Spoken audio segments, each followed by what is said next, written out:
When we consider the awakening of the Kundalini Shakti at the base of the spine, we frequently imagine some kind of dramatic experience, some palpable energy, some noticeable force operating and moving up through the experiential body. And in some cases, this actually does occur this way. For the most part, however, the awakening of the yoga force is more subtle. As a chakra opens, it becomes receptive to energies that vibrate at the frequency that it is able to receive, similar to a radio receiver tuned to a specific channel. In some cases, the development of the energies occurs quite naturally as a process of maturation of the being. The individual simply grows into it. In other cases, there is some prod or impetus that touches something deep inside and awakens the individual to a new thought, a new emotion, a new energy, a new way of being. Then, there are the dramatic instances where an individual undergoes some kind of intense, life-changing experience, possibly a near-death experience, which radically changes his life focus. Charles Dickens, in his classic story, A Christmas Carol, tells the tale of Scrooge, who operates his life primarily from second and third chakra energy. His heart center is closed, and his methods are rough and uncaring, demanding and unsatisfied. He has an experience where he is visited by the ghost of his former business partner, woeful and in chains, and is warned that he will be visited by 3 successive ghosts, one showing him the past, one the present, and one the future.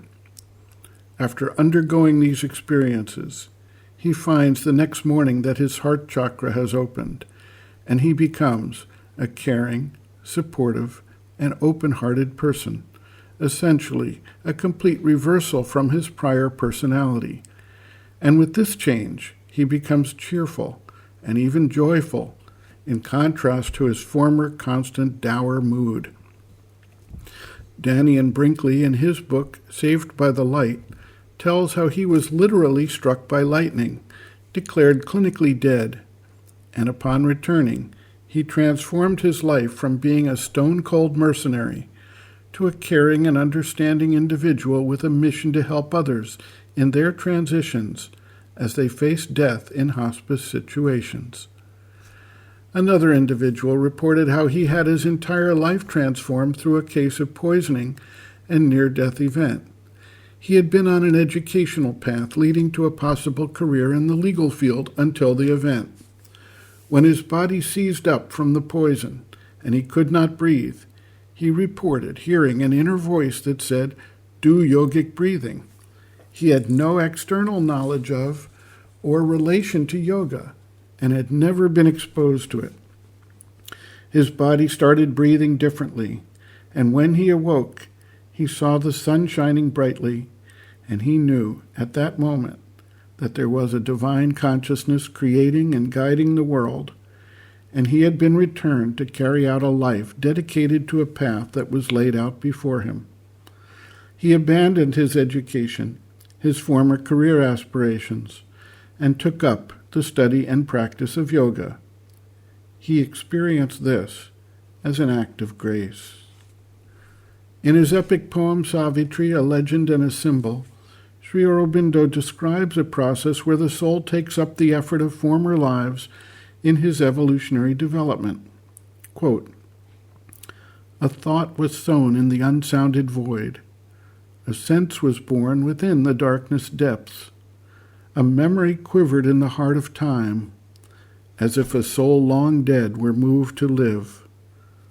But the oblivion that succeeds the fall had blotted the crowded tablets of the past, and all that was destroyed must be rebuilt, and old experience labored out once more." End quote.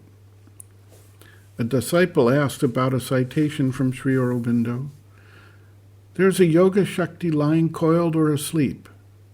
How can it be awakened?" The mother responds, quote, "I think it awakens quite naturally the moment one takes the resolution to do the yoga. If the resolution is sincere and one has an aspiration, it wakes up by itself. In fact, it is perhaps its awakening which gives the aspiration to do yoga. It is possible that it is a result of the grace, or after some conversation or reading, something that has suddenly given you the idea and aspiration to know what yoga is and to practice it. Sometimes just a simple conversation with someone is enough, or a passage one reads from a book. Well, it awakens this yoga shakti, and it is this which makes you do your yoga. One is not aware of it at first, except that something has changed in our life. A new decision is taken, a turning. End quote. Reference, Sri Aurobindo and the Mother, Powers Within, Chapter 8, Yoga Shakti, page 81.